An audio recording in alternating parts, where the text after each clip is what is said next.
Christians can avoid God's punishment? By obeying instructions, by putting His word into practice, by living exemplary lives, taking care of the less fortunate, by repenting their sins, by taking care of God's creation, by praying and fasting, by seeking spiritual guidance and counseling from church leaders, by preaching the word of God. Question 5a.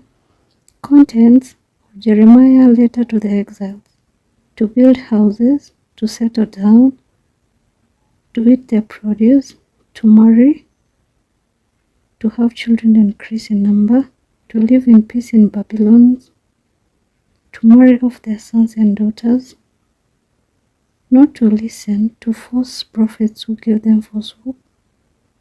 God would restore them back to the land after 70 years.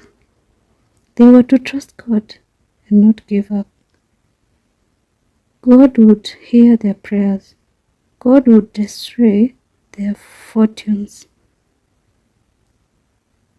5b.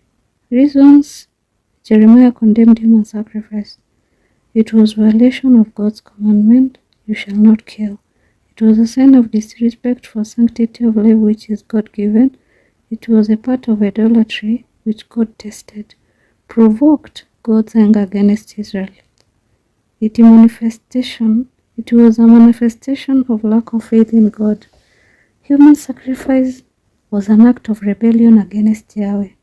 It was a sign of lack of knowledge on the true nature of Yahweh. It defiled the holy land that God gave Israel.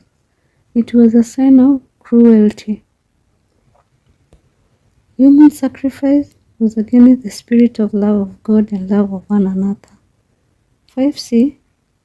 How Christians can help reduce suffering: providing clothing and food to the poor, creating job opportunities to the people, voting out corrupt leaders, educating the public on their rights, advocating for citizen-friendly laws, condemning acts of lead to violence, condemning acts that lead to violence, advocating for equal distribution of resources by praying for the suffering, offering guidance and counseling to those suffering psychologically, by establishing medical facilities to treat the sick, establishing schools to educate the poor children, providing relief aid to victims of natural calamities and wars. Question 6a. Regulations to be followed by pregnant women in traditional African societies: not referring to the pregnancy directly, refraining from heavy work like splitting firewood, taking special diet and avoiding certain foods considered unhealthy for safe delivery, refraining from sexual intercourse for it would make women rich or unclean, avoid handling iron tools in the house for fear they can cause injury, not to speak to her husband directly. The mother was to carry protective charms to protect her and the baby from evil eyes. Return to her parents' home to give birth there and come back after weaning the baby. Should have time to relax and rest. Should prepare food for the family. She's checked regularly by the midwives to avoid difficulties during delivery. The mother is to avoid the company of people with disabilities. The mother is to avoid the company of people with disabilities. Performance of rituals, for example, sacrifices and offering to thank God for the expected child. Offering prayers to thank God for the expected child. Medicine men were consulted in case of complications during delivery. 6b. Rituals performed during the birth of a baby in traditional African society. There is dancing and singing to celebrate the newborn child and the mother, shaving of the mother and the baby's hair to mark the start of new life. There were relations to announce the gender of the baby. The baby is given a sweet and bitter substance to taste the goodness and the bitter part of life. The baby is bathed to mark the beginning of a new life.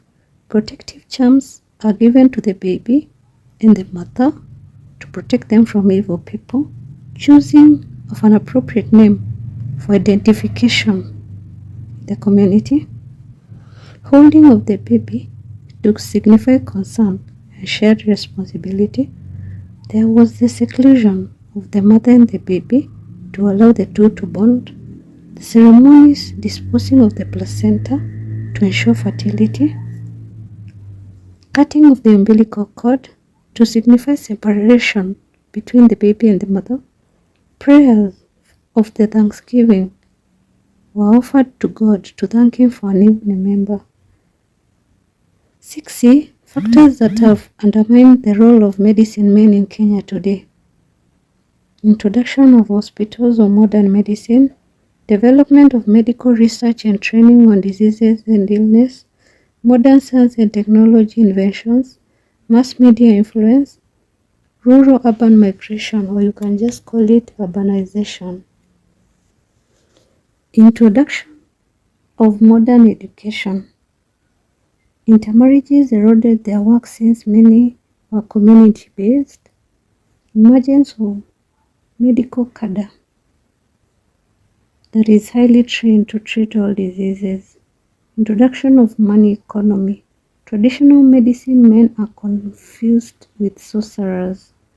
Did you understand? Kindly let me know in the comment section below. Also, let me know what video I can look at tomorrow. Thanks a lot for subscribing and listening to me. God bless you.